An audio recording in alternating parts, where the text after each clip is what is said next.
और सेवाओं को जनता तक पहुंचाते हैं, ऐसे सब लोगों का मैं अभिनंदन करता हूं। वैसे तो हर शनिवार को मैं किसी न किसी प्रकार के लाभार्थियों से ही बात करता रहा हूं, लेकिन आज जो वर्ग मेरे सामने है वो केवल लाभार्थी नहीं है, बल्कि जनता तक हमारी सेवाओं को पहुंचाने वाला हमारा साथी और जनता की भी एक प्रकार से वो सहयोगी है कि सरकार की योजना और सेवाओं को आप सब लोग उन तक पहुंचाते हैं। मैं आपका हार्दिक स्वागत और अभिनंदन करता हूं। मित्रों, जैसा हम जानते हैं कि हरियाणा सरकार पिछले 8.5 वर्षों से गुड गवर्नेंस के नाते से अपनी योजनाओं को लोगों तक पहुंचाने के लिए एक विशेष कार्यक्रम के माध्यम से हम आगे बढ़ रहे हैं। डिजिटलाइजेशन का ये एक मौका है और इस डिजिटलाइजेशन के माध्यम से हम अपने सारे ही कार्यक्रम ई गवर्नेंस के रूप में लोगों तक पहुंचाते हैं। इसी काम के लिए हमने CSCs को चुना है ताकि हमारे सब विभागों की लगभग 550 सेवाएं आप लोगों तक पहुंचा सकें। मित्रों, इस काम में जो सफलतापूर्वक आप ये सब काम कर रहे हैं, इसमें एक सिस्टम का हम सब उपयोग कर रहे हैं। उस सिस्टम को बनाने के लिए केंद्र सरकार से ये CSCs का प्रोग्राम ये बहुत ही लाभदायक हुआ है। आप लोग अपने भी धनोपार्जन के लिए, अपने भी एक प्रकार से रोजगार के लिए इस काम को जब अपनाया था तो शुरू में ऐसा लगता था कि ये सेवाओं के माध्यम से आप उतना पैसा शायद अर्न नहीं कर सकेंगे। हमने कुछ सरकारी सेवाएं भी आपको उस समय दी थी, लेकिन धीरे धीरे इन सेवाओं का जैसे जनता उपयोग करने लगी तो उसके जो चार्जेस थे उसका सीधा लाभ आपको भी होने लगा। और जो मेरी जानकारी है, लगभग 50,000 से लेकर के 1 लाख रुपए तक भी मासिक कमाने वाले और हमारे CSC सेंटर्स हैं। ऐसे मौके पर कभी कभी हमको शिकायतें भी मिलती हैं कि जो निश्चित चार्जेस तय किए गए हैं, कभी कभी उनसे ज्यादा चार्ज लेने की भी बात कुछ लोग करने लगे हैं। मैं मानता हूं कि सब लोग ऐसे नहीं होंगे, लेकिन कुछ CSC से ये शिकायतें प्राप्त हुई हैं। इसके लिए मेरा निवेदन है, क्योंकि जो जनता इससे लाभान्वित होने वाली है वो गरीब जनता है और उस गरीब जनता से जितना पैसा निर्धारित किया गया है उतना ही लेना चाहिए, उससे ज्यादा पैसा उससे हम नहीं लेंगे और निश्चित रूप से इससे आपका भी मान सम्मान बढ़ेगा। डिजिटल इंडिया का ये जो अभियान है, प्रधानमंत्री नरेंद्र मोदी जी के माध्यम से जो गति पकड़ी है, इसका उल्लेख न केवल अपने यहाँ देश में है बल्कि दुनिया के देश भी ये मानने लगे हैं कि इस गति से जो डिजिटल इंडिया का अभियान आगे बढ़ रहा है, बहुत से देश तो इसके ऊपर अध्ययन करने के लिए भी आगे बढ़े हैं। प्रधानमंत्री नरेंद्र मोदी जी ने पिछले साल जुलाई माह में जो डिजिटल इंडिया सप्ताह का शुभारंभ किया था, उस समय उन्होंने कहा था कि digital India ease of living और ईज ऑफ डूइंग बिजनेस को मजबूती देने वाला है। इस कार्यक्रम के अंतर्गत हमने नए प्रयोग शुरू किए। एक प्रयोग अभी परिवार पहचान पत्र ये हमने किया है और इस परिवार पहचान पत्र का जो लाभ है हरियाणा की जनता को जैसे मिल रहा है, इसकी चर्चा दूसरे प्रदेशों में जब हुई तो उन्होंने भी इसको अध्ययन करने के लिए हमारे पास आने लगे हैं। बहुत प्रदेशों ने अपने यहाँ इसको रेप्लिकेट भी किया है, परिवार पहचान पत्र को भी बनाने लगे हैं। न केवल देश में बल्कि बाहर से भी लोगों की एक जानकारी लेने की इच्छा जगी है कि परिवार पहचान पत्र क्या है। इस परिवार पहचान पत्र के माध्यम से हमने लोगों के राशन कार्ड बनाए, हमने लोगों को आयुष्मान भारत की योजना का लाभ पहुंचाया, हमने वृद्धावस्था पेंशन ये लोगों की अपने आप बने।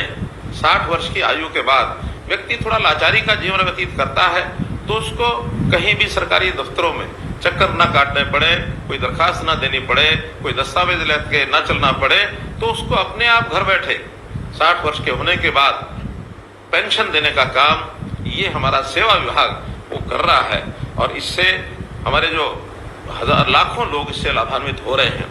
हमने चिरायु हरियाणा आयुष्मान भारत के साथ जोड़ करके आगे किया और इसका रजिस्ट्रेशन जो प्रारंभ कराया है, जो आपके माध्यम से भी सब हो रहा है, इसमें 75 लाख लोगों का और एक प्रकार से आयुष्मान चिरायु योजना के कार्ड ये बनाए जा चुके हैं। इसके साथ निरोगी हरियाणा योजना ये भी हमने शुरू की ताकि हर गरीब परिवार के सदस्य का उसकी जो जांच है वो जांच भी अस्पतालों के माध्यम से, हमारे डिस्पेंसरीज CSCs उनके माध्यम से जांच होनी शुरू हो ताकि उसके टेस्ट, एक उसका जो स्वास्थ्य कार्ड है उसके आधार पर वो बनना शुरू हो और उसका रिकॉर्ड हर व्यक्ति के इलाज के समय उसका स्वास्थ्य कार्ड का जो रिकॉर्ड है, डाटा है, वो काम आएगा, ताकि उसको प्रारंभ में ही इस जांच के माध्यम से जो लाभ होता है उसका भी एक उल्लेखनीय योगदान आपका है।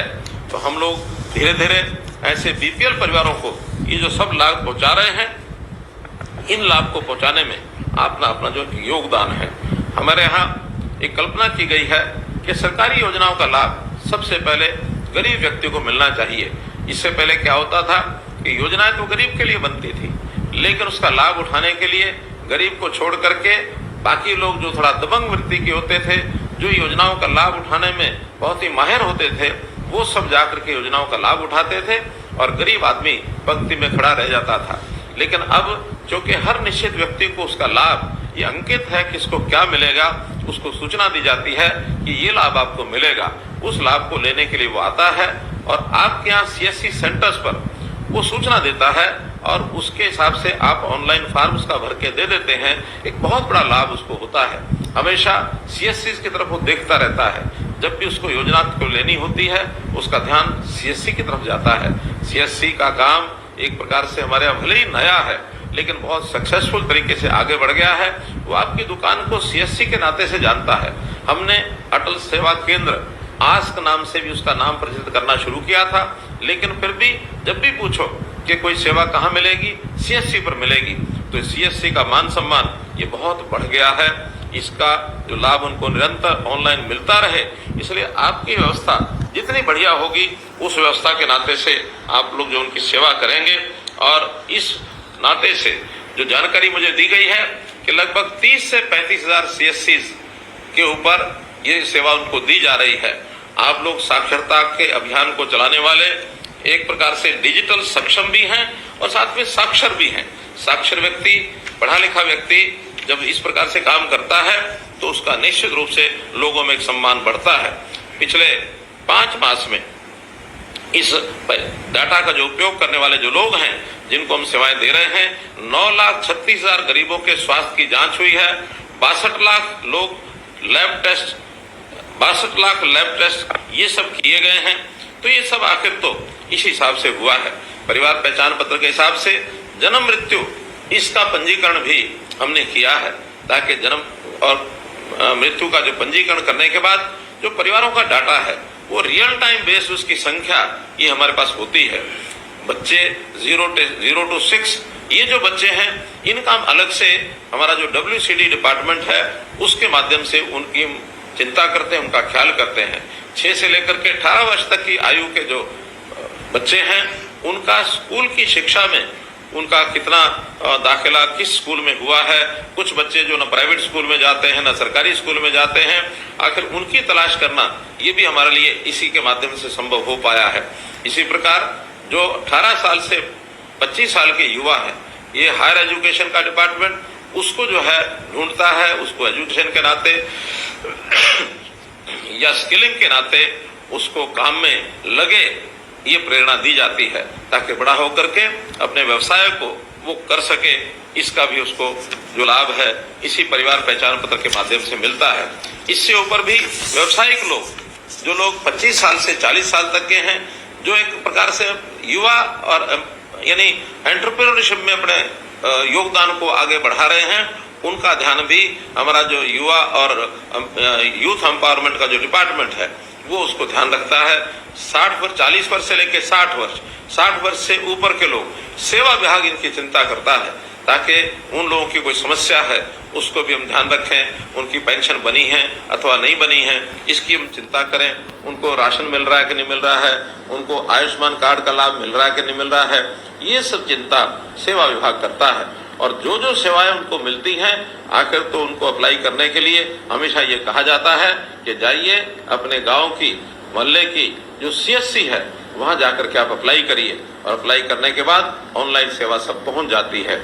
अभी पिछले 2 महीने से मैं जनता की सेवा के लिए जन संवाद के कार्यक्रम कर रहा हूँ, और जन संवाद के कार्यक्रमों में मुझे ढेरों कागज मिलते हैं, ढेरों शिकायतें जो आती हैं, उनको सबको एक प्लेटफॉर्म पर ला करके जन संवाद पोर्टल में हम डाल देते हैं, और उस जन संवाद पोर्टल से वो सारी जो जानकारियां हैं विभागों को पहुंचती हैं। विभाग उसको निश्चित समय में हल करता है, और हल करते समय हर एक एप्लीकेशन की ट्रैकिंग ये जब होती है तो उस व्यक्ति को, जो कंप्लेनेंट होता है, उसको भेजी जाती है ताकि उसको पता रहे कि मेरी जो दी गई कंप्लेंट है उसका स्टेटस क्या है। ये सब डिजिटलाइज्ड सर्विस होने के नाते से यहाँ तक जो है हम सब कर पाए हैं। तो मैं तो यही कहूँगा कि चाहे व्यक्ति को राशन कार्ड चाहिए, चाहे उसको चिरायु अथवा आयुष्मान कार्ड चाहिए, बिजली या पानी का बिल भरना हो, आयकर भरना हो, वाहन बीमा भरना हो, जीवन सुरक्षा बीमा हो, गैस बुकिंग हो, ये आदि सब सुविधाएं एक ही छत के नीचे मिलती हैं और इनमें से बहुत सी सुविधाएं सीएससी सेंटर्स के माध्यम से भी उनको उपलब्ध कराई गई हैं। अभी तक ये जितने भी प्रोग्राम चले हैं और सीएससी के माध्यम से आपके द्वारा जो हुए हैं, अभी तक 1,72,40,000 ट्रांजैक्शन ये सीएससी के माध्यम से हो गई है। तो इतनी बड़ी संख्या में आप जो सब काम करते हैं, हमारी गवर्नेंस को स्मार्ट गवर्नेंस बनाने के लिए आप उपयोगी हैं। स्मार्ट गवर्नेंस यानी वो सिंपल है, वो मॉरल है, वो अकाउंटेबल है, रिस्पॉन्सिबल है एंड ट्रांसपेरेंट है। यानी इसी को मिलाकर के एक स्मार्ट गवर्नेंस, और स्मार्ट गवर्नेंस तभी मिलती है जब ये सब चीजें डिजिटलाइज तरीके से गवर्नेंस के माध्यम से, सुशासन के माध्यम से लोगों तक पहुंचे। तो इस सेवा का जो आप लाभ दे रहे हैं लोगों को, एक क्लिक से लोगों को जो डिलीवरी मिल रही है, इसी कारण से हमारी सरकार के बारे में कहा गया है कि सर्विस डिलीवरी की सरकार है। तो सर्विस डिलीवरी की सरकार आपके बिना संभव नहीं थी। भले ही हम कितनी योजनाएं बनाएं, हम केंद्र में बैठ करके विभाग अपनी अपनी योजना बनाते हैं, लेकिन जनता तक पहुंचाने के लिए यदि कोई माध्यम नहीं होगा, ये जनता का कोई सहयोगी नहीं होगा, तो पूर्ण लाभ उसको मिलना संभव नहीं है। तो आप जहां सरकार के साथी हैं, हमारे साथी हैं, वहां जनता के सहयोगी हैं। तो इस सहयोग के रूप में आप जो लगातार काम कर रहे हैं, इसके लिए मैं आपको बहुत बहुत बधाई और बहुत बहुत आभार प्रकट करूंगा कि इसी प्रकार से आप काम करते रहें। प्रधानमंत्री जी के डिजिटल इंडिया के इस अभियान में मैं कहूंगा कि आप वास्तव में डिजिटल मित्र हैं और डिजिटल ये जो तकनीकी क्रांति है, इसके आप योद्धा भी हैं। आप इसी प्रकार से उत्साह बनाए रखें और लोगों का भी उत्साह बना रहे और इन सब सेवाओं का लाभ लोग ले सकें, इसका प्रचार प्रसार भी आप अवश्य करें। बहुत से ऐसे जो लोग होते हैं, सरकारी योजनाओं का लाभ शायद उनको पता नहीं होता कि किस प्रकार से वो लेकर रख सकते हैं। तो आप अपने यहाँ केंद्रों पर निश्चित रूप से यदि कुछ डिस्प्ले बोर्ड लगा सकें कि ये सरकार की योजनाएं हैं जिसका लाभ उनको आप दिलवा सकते हैं, तो इसका बहुत बड़ा आपका योगदान होगा। इसी शब्दों के साथ मैं आपका बहुत बहुत आभार प्रकट करूंगा कि इस अच्छी सेवा के लिए आपने अपने आप को झोंका हुआ है, अपने आप को लगाया हुआ है। बिना किसी संकोच के आप आगे बढ़ें, यही मेरी ओर से आपका बहुत बहुत धन्यवाद, बहुत बहुत